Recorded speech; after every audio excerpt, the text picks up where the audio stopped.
Bienvenue sur le podcast qui fait sourire les cheveux gris. Ici, on vous donne les clés pour vieillir chez vous. Parce que rester chez soi, c'est un choix, un droit, un défi qui se prépare. Parce qu'on voudra tous vieillir chez nous. Et que la clé, c'est de bien anticiper. Avec ce podcast, on vous aide à y voir plus clair, avec bienveillance et bonne humeur.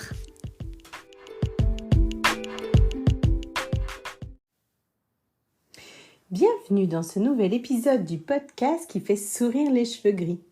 Cet épisode est intitulé « Une infirmière au petit déjeuner ». Aujourd'hui, avec Maureen, nous recevons Caroline qui partage avec nous son quotidien d'infirmière. Cet épisode est un peu particulier et est enregistré dans des conditions sonores un peu perturbées. Mais comme pour chacun de nos invités, nous avons fait le choix de ne pas réenregistrer l'interview afin de garder l'authenticité de Caroline.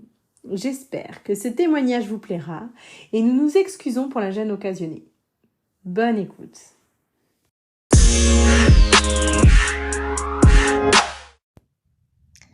Aujourd'hui, nous avons une nouvelle invitée. Elle s'appelle Caroline. Je la connais parce que c'est une copine d'enfance. On a grandi ensemble. Et si on l'a invitée dans le podcast qui fait sourire les cheveux gris, c'est parce qu'elle est infirmière libérale. On a souvent des échanges en off et je trouvais qu'avoir son avis serait vraiment pertinent. Bonjour Caroline. Bonjour. Est-ce que tu souhaites te présenter à nos auditeurs ? Oui, bien sûr. Donc, moi, c'est Caroline. Donc, je suis née dans le Morbihan. J'ai fait mes études primaires, collège avec Maureen. Et donc, vient le lycée. Et ensuite, concours, obligé de changer de région pour aller sur la région parisienne. Parce que j'avais réussi mon concours là-bas. Et donc, j'ai fait mes études et j'ai eu une opportunité de travailler dans un service qui me plaisait, donc la réanimation, pendant 3 ans. Et donc, ça m'a beaucoup plu. Puis est venu le Covid. Donc là, ça a été un peu une période particulière, un peu mouvementée. Et donc, la Bretagne me manquant beaucoup, et je suis rentrée dans les Côtes-d'Armor. Vu que j'ai rencontré mon cher et tendre à Paris, mais qui venait des Côtes-d'Armor. Donc, toujours la Bretagne. Voilà. Et donc, on a acheté une maison ici. Et donc, je ne savais pas si je voulais faire encore de l'hôpital ou pas, les conditions n'étant pas vraiment similaires. J'ai décidé d'aller m'orienter dans le libéral, parce que c'était un projet qui me tenait à cœur. Après, peut-être pas dans l'immédiat, mais finalement, j'ai eu des opportunités qui ont fait que... Et là, j'ai acheté mon cabinet, racheté ma patientèle plutôt, au mois de juillet. Mais ça fait 3 ans en tout que je fais du libéral. Et puis, donc là, ça fait presque même pas une petite année, on va dire, que j'ai le mien, quoi. Et ça te plaît ? Oui, dans un petit village, ouais, c'est pas une... Oui, on peut dire que tu habites et tu travailles à la campagne. Ah oui, totalement, oui. Et alors, pourquoi avoir fait ce choix de vie ? C'est un lien avec ta vie parisienne, non ? Oui, c'est sûr que venant du fin fond de la Bretagne et arrivant sur Paris, ça a fait un choc quand même au début. Bon, beaucoup plus de monde, beaucoup plus stressant. C'est pas l'environnement qui me convenait, je sentais bien. Bon, je suis quand même restée 7 ans et puis là, après, la nature, on va dire, me manquait beaucoup, la mer, le calme surtout, prendre le temps pour soi. Et voilà. Qu'est-ce que tu as pensé des logements ? Parce que pour le coup, tu vas beaucoup à domicile, dans des maisons qui sont dans des centres-bourgs ou vraiment isolées en campagne. Et qu'est-ce que tu en as pensé ? Des logements plutôt campagne... écoute, je m'attendais pas à ça. Certains, vraiment, c'est assez rustre, on va dire. D'autres pas, hein, mais certains qui vivent vraiment dans un ancien temps, on va dire. Des toutes petites maisons terre battue, ça existe encore, où il n'y a pas de salle de bain, les toilettes sont dans le jardin. Et c'est encore d'actualité, apparemment. Donc, il a fallu s'adapter. Ça complique un peu le travail au quotidien. Oui, ouais. oui. Alors, justement, est-ce que tu peux nous décrire ce qu'est une journée type d'une infirmière libérale, s'il te plaît ? Pour ma part, parce que certaines commencent plus tôt, mais moi, c'est 7h, pas beaucoup plus tôt quand même. Et parce que, donc on commence en général Un peu par tôt les... pour moi. Ouais. Et on commence en général par les prises de sang parce que souvent tu as des personnes qui vont travailler aussi après, ou c'est à jeun, ou celles qui se lèvent tôt du coup. Donc partie prise de sang. Ensuite j'ai une partie plutôt au niveau des distributions de traitement. Donc on va voir les personnes plutôt qui ont des problèmes psychologiques ou qui commencent à avoir des problèmes cognitifs. Et peut-être qui ont une autre intervention d'aide-soignant plus tard dans la matinée, mais bon, moi je fais plutôt traitement et prendre le temps d'écouter si ça va ou pas, boire un petit café éventuellement. C'est la pause de la matinée. Ouais, déjà tu sais.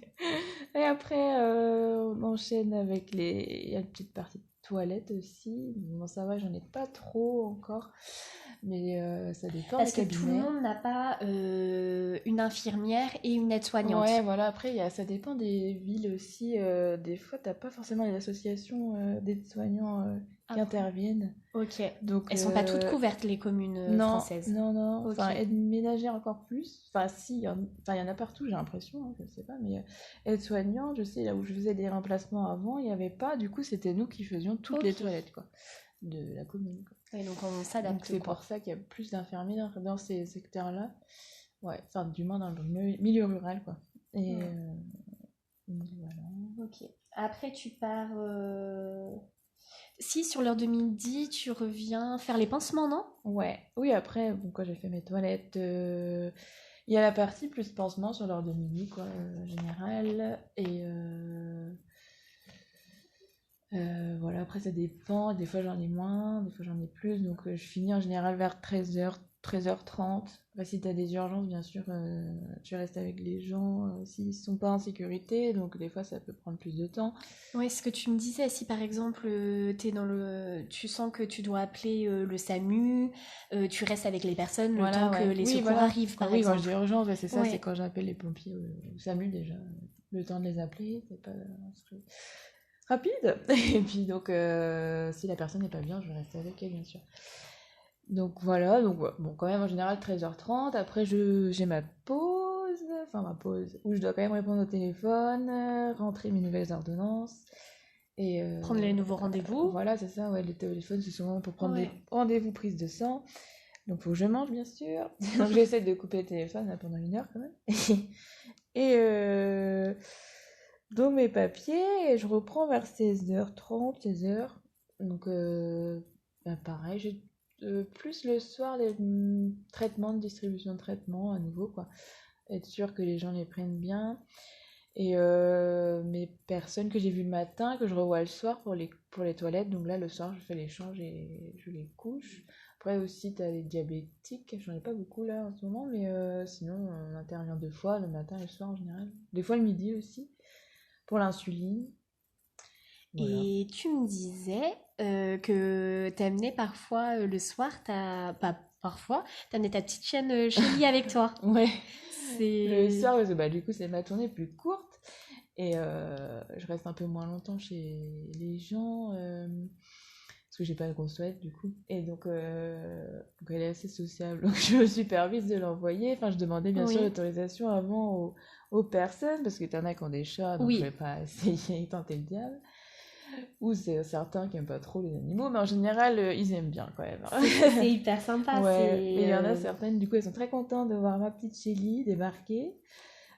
Surtout les personnes isolées, quoi, qui sont toutes seules chez elles, qui s'ennuient beaucoup. Parce que autant avec Lucie, enfin, on a beaucoup dans ce podcast, on a quand même discuté à diverses reprises des chutes, et il se trouve que les animaux de compagnie, surtout les plus petits, sont vecteurs de chute en fait, parce qu'ils passent souvent dans les jambes, ils sont à proximité, mais là faire venir un animal de l'extérieur avec dont c'est pas eux les propriétaires, c'est hyper sympa en fait, je trouve.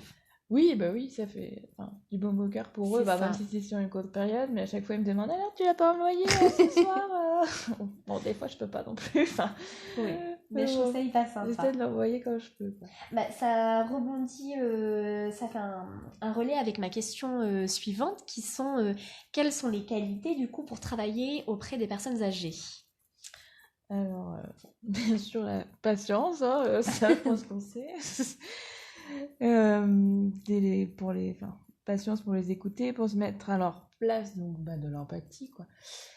Pour essayer de comprendre leurs besoins et que c'est pas forcément ceux qu'on aimerait qu'ils aient. Enfin, par exemple, je parle des toilettes, nous, on se lave tous les jours, mais eux, pas du tout, quoi. Et enfin, des fois, c'est Oui. c'est pas assez, tu dis une par semaine à la rigueur, mais là, certains sont vraiment dans le refus. Donc, essayer de les comprendre, en même temps, avoir un esprit un peu convaincant, mais tout en douceur. Oui. Et ouais, T'es s'adapter. dans la négociation finalement. Oui, ouais, aussi, ouais. Et savoir s'adapter à l'environnement. Et ça me fait penser, on a discuté en off de l'adaptation à l'environnement. Tu me disais que tu avais un patient qui a un lit dans son salon, c'est ça? Ouais, Et ça c'est comment, souvent le cas, hein, ouais. et comment ça se passe dans ces cas-là? Enfin, qu'est-ce que t'en penses, toi, finalement, toi en tant que professionnel qui Bah, arrive de ouais, l'extérieur pour faire des soins? l'intervention, ouais. Bah, le truc, c'est que on est souvent plusieurs intervenants, donc des kinés, des infirmiers, les dames, les aides ménagères, quoi, du partage de repas, et donc ça fait du passage, et souvent on arrive tous en même temps, là. Donc quand t'as le petit monsieur qui est tout nu, t'essaies de garder l'intimité, mais c'est pas toujours évident. Donc ce monsieur-là que je te parlais, il y a quand même une petite cloison, mais c'est... Enfin, la dame, quand elle fait le ménage, elle va essayer de... Enfin, ce qu'elle peut, Mm. parce qu'elle est limitée en temps aussi. Donc voilà, c'est pas toujours facile. Pour l'intimité, surtout, quand c'est dans le salon, quoi. Il faudrait peut-être mettre une petite cloison pour séparer au moins un petit peu, enfin, un Mais ça rideau, nécessite aussi des grandes ouvertures pour ouais, faire passer le bah c'est matériel. ça aussi. Donc, Voilà, il y a un aménagement en tout cas à prévoir. ah oui, oui, oui. Et tu me disais aussi que, en fait, on s'en rend pas compte des petits détails tout bêtes, mais tu avais un lit Ouais, dans une chez la chambre. dame, bah, c'est mon autre passion, du coup, la dame, Mhm. donc en fait, c'est une personne qui vit seule, qui a pas de famille, donc elle a chuté, elle est partie à l'hôpital, et elle est rentrée, elle marchait plus du tout. Donc dans l'urgence, on a dû faire venir un lit, un lève-malade, adapter l'environnement, parce qu'elle avait des gros meubles, donc il y a quand même, enfin, un fils hein, qui a bien voulu enlever les gros meubles quand même, parce que c'est pas notre boulot non plus.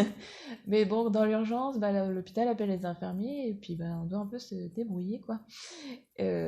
Donc elle avait une petite pièce au fond, on a mis son lit et donc elle a du lino partout. Et pour le lève-malade, je tiens à dire que c'est une horreur, Mm. surtout dans les petites pièces. Voilà. Bouger le lève-malade, ça ne roule pas du tout quoi sur le lino. Donc Donc vous êtes en prévoir difficulté. autre chose que le lino. C'est ça. Non, mais finalement, Donc ouais, pour le notre gros dos, c'est mobilier, horrible. le sol, Ouais. voilà, on ne travaille pas forcément dans de bonnes conditions. Non. Ok. Faut penser au dos des infirmières, hein. Oui. Est-ce que les personnes que tu vas voir, je pense celles qui sont en soins, est-ce qu'elles sont bien chez elles? Est-ce qu'elles sont contentes d'être encore chez elles? Est-ce que quand vous Bah parlez oui, d'EHPAD ou d'autres établissements, ils sont bah plutôt là, ah favorables? Pas non, du tout. Tu me pas disais du parfois tout. c'est les familles qui coincent aussi. Ouais, bah, c'est toujours question de budget hein, aussi, l'EHPAD, mais c'est peur de dépenser beaucoup d'argent, peur de pas avoir assez d'argent ou pas d'aide. Mais bon, des fois, le domicile a ses limites, bien sûr, mais ouais, les familles, des fois, mettent un frein, plutôt les enfants, quand il n'y a plus le choix, quand ça devient très très compliqué, surtout quand il y a des problèmes cognitifs, le domicile, je trouve, c'est ses limites, parce qu'en fait, si la personne vit seule, il faut toujours la surveiller, quoi. Et donc, les familles qui s'entendent pas, par exemple, les fratries qui sont pas Mm. d'accord, bah, du coup, ça bloque la situation, et donc la personne reste, entre guillemets, dépérir chez elle. Ouais, elle est tout seul, plus quoi. ni en sécurité, Ouais, ni avec dignité. Caroline, comment est-ce que les patients que tu vas voir se sentent chez eux? Est-ce qu'ils s'y sentent bien ou pas? Les gens qui vivent entourés par leurs femmes ou qui ont beaucoup de passages, ils sont plutôt contents de rester à domicile quand même. La grande majorité préfère rester à la maison que de devoir aller en EHPAD. Mais par contre, ceux qui vivent seuls chez eux, qui ont que nous, on les aide à domicile, quoi, se plaignent vraiment beaucoup de solitude et d'ennui, mais vraiment, j'entends ça tous les jours. Et moi, je sais plus trop quoi leur dire. C'est compliqué, quoi. Mais j'essaie d'aborder quand même le sujet de l'EHPAD, parce que j'ai l'impression qu'ils ont vraiment une mauvaise image, notamment à cause des médias, je pense, parce que des sales histoires, mais c'est pas que ça, l'EHPAD, hein. Je leur dis que ça romprait leur solitude, ils auraient beaucoup de soignants autour d'eux, ils seraient... même ils peuvent se faire des amis, hein. Et donc un environnement plus sécurisé aussi. Et donc j'étais très étonnée, j'avais une patiente, j'ai eu le cas, une dame de 93 ans je crois, qui avait sa maison, qui faisait son jardin, enfin tout allait bien, ouais, petit problème de cœur quoi, mais ça va quoi. Et par contre elle s'entendait plus du tout avec ses enfants, donc plutôt que de pas être maître de son destin, elle a choisi de partir en EHPAD. Et donc elle a pris le temps de mettre en vente sa maison, de faire le tri de ses affaires, et de choisir son EHPAD, donc là où elle avait une amie qui était déjà.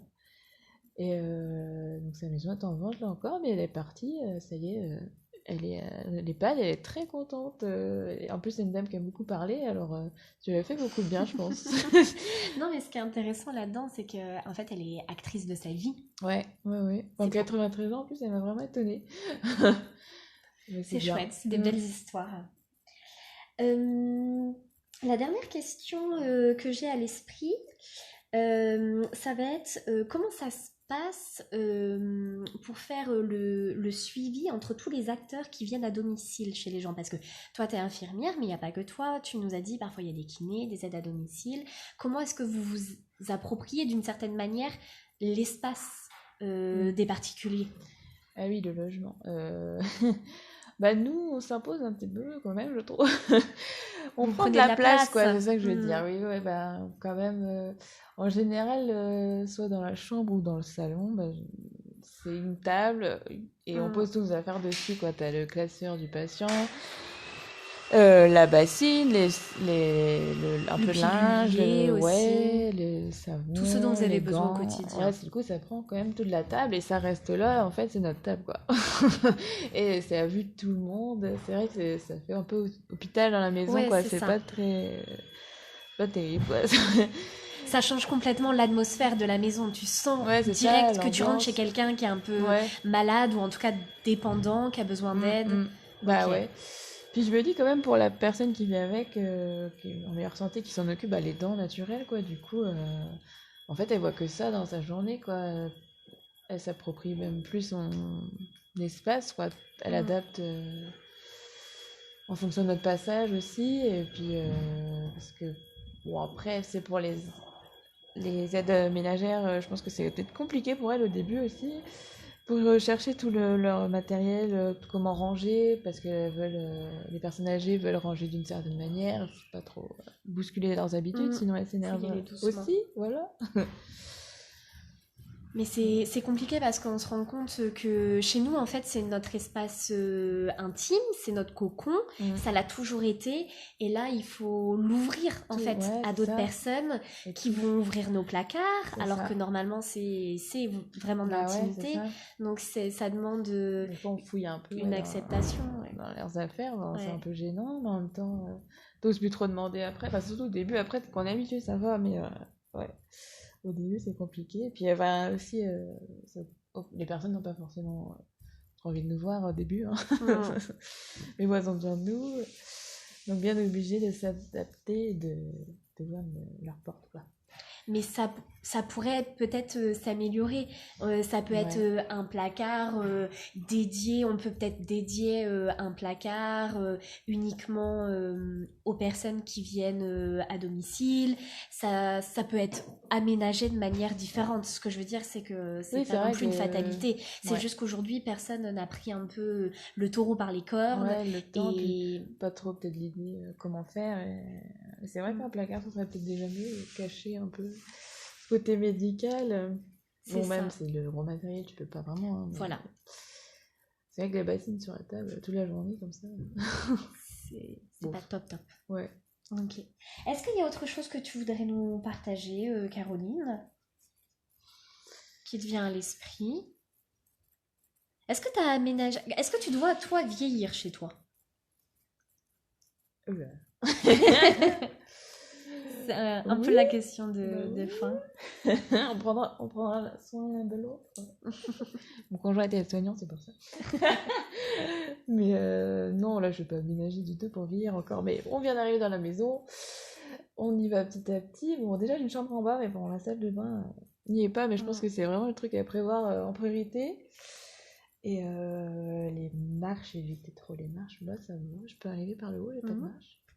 Moi, il manque la salle de bain. Mais c'est vrai que c'est un gros budget au final. Hein. Donc à prévoir sur la durée. C'est à anticiper. Ouais. Je me pose aussi de plus en plus la question. Moi, je sais que je ne souhaite pas vieillir dans le logement dans lequel je vis actuellement. Et lorsque je chercherai mon futur logement, ce sera des questions que je me poserai dès maintenant.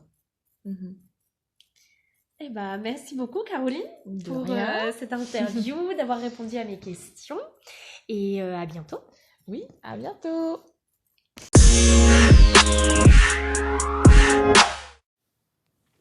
Merci Caroline pour ce témoignage. C'est avec grand plaisir que nous découvrons une journée dans ton quotidien d'infirmière. Ce quotidien nous paraissait important de le décrire aux gens qui nous écoutent car nous ne nous rendons pas toujours compte des journées que vous faites, ni des tâches qui vous incombent, notamment dans les soins aux personnes. On a pu se rendre compte à travers ton témoignage que le logement est un facteur dans la bonne exécution des soins. On parle souvent de la salle de bain, mais le diable se cache dans les détails. Et toutes les pièces de l'unité de vie sont concernées, que ce soit le salon, la cuisine ou même le bureau dans lequel les patients exercent leur activité de loisir par exemple. Lors d'un diagnostic d'accessibilité d'un logement, on parle de ces détails, tels que les revêtements de sol, l'encombrement des mobiliers et le confort d'usage des équipements. Vieillir à domicile, c'est aussi être conscient qu'il y aura peut-être de nouvelles personnes, les aidants, qui ne sont pas forcément de notre famille, qui auront accès à notre environnement, à notre cocon, qui vont ouvrir nos placards, qu'il faudra peut-être leur faire de la place car ils installent parfois du matériel. Je souligne la pertinence de ton propos, Caroline, quand tu décris le maintien à domicile à tout prix. Et ce n'est pas toujours la solution idéale, car on peut se retrouver dans des situations où la dignité et la sécurité ne sont pas toujours assurées. Dans ce choix, parce que oui, c'est toujours un vrai choix, cette décision du maintien ou non, il faut observer, certes, ses capacités, mais aussi l'environnement intérieur et extérieur. Nous voulons rester autonomes, mais l'autonomie doit pouvoir être conservée dans le quotidien et aussi dans les déplacements, dans les besoins sociaux et les activités. Sachez que vous pouvez anticiper l'accessibilité de votre logement en amont. Par exemple, lors de travaux de rénovation de votre habitat, afin de rendre des aménagements durables. Parfois, ces travaux coûteux peuvent être pris en charge, renseignez-vous. Rendre un logement accessible ne veut pas dire qu'il sera adapté à vos besoins. L'accessibilité du logement facilite grandement la mise en place des équipements adaptés à vos pathologies ou besoins liés au vieillissement dans les années à venir. Il ne faut pas avoir tout en noir, on n'est pas tous dans un fauteuil dans le grand âge, mais parfois le logement a besoin d'équipements pour faciliter notre autonomie. Et si le logement est accessible, cette autonomie peut être conservée plus longtemps.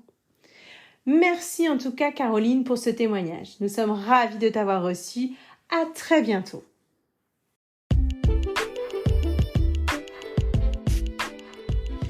Merci d'avoir écouté cet épisode jusqu'à la fin. Ça nous motive à continuer. Si vous aimez, laissez-nous un avis. Écrivez-nous pour nous dire ce que vous en pensez. Vous avez un lien dans la description du podcast où vous retrouverez nos réseaux sociaux et notre travail au quotidien. Nous sommes curieuses de savoir si nos échanges ici alimentent vos réflexions personnelles et si ça a un impact sur votre quotidien. Nous vous remercions par avance de parler du podcast autour de vous. Votre contribution permettra à plus de cheveux gris, blancs, roux ou blonds même, de nous écouter. Si vous souhaitez plus de conseils, n'hésitez pas à nous rejoindre sur les réseaux et lors des conférences prévues au printemps 2024. À très bientôt!